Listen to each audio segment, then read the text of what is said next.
नमस्कार मित्रांनो, आज मी बनवणार आहे वांग्याचे भरीत। पहिले वांगे मी छोटे छोटे कापून घेतले। त्याला आता आपण तेलामध्ये चांगले परतवून घेऊया। 5 मिनिटापर्यंत परतवून घेऊया आणि आता त्याच्यावर आपण झाकण ठेवून त्याला बंद केले। आणि भरीत बनवण्यासाठी लागणारी मिरची, कांदा आणि टोमॅटो चिरून घेऊया।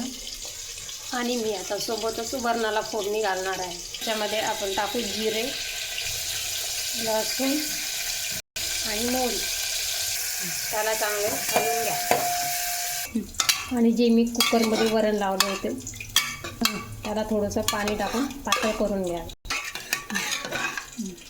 हे बघा, वरण मी पातळ केलं आहे। त्याच्यामध्ये सोडून द्यायचं। आपली वरणाला फोडणी चवीनुसार मीठ टाकावे।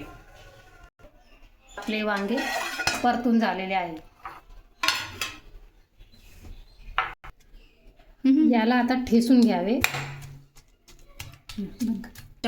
हे बघा, वांगे आपण चांगले कुटून घेतले आणि त्याच्यामध्ये आता आपण कांदा टाकू, मिरची, टोमॅटो पण टाकू आणि लसूण सुद्धा मिक्स करून टाकून देऊ आणि चवीनुसार मीठ टाकून देऊ। हे बघा, आपले भरीत तयार झाले आहे। पण आता जिरे आणि मोहरी टाकून फ्राय करूया। हे आपले भरीत आपण तेलामध्ये सोडून आणि फ्राय करून घेऊया। चांगलं परतून घेऊया।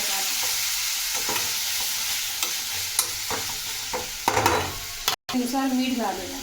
हे आपले भरीत तयार झाले आहे। आपले दोन्ही डिशेस तयार झाले आहे।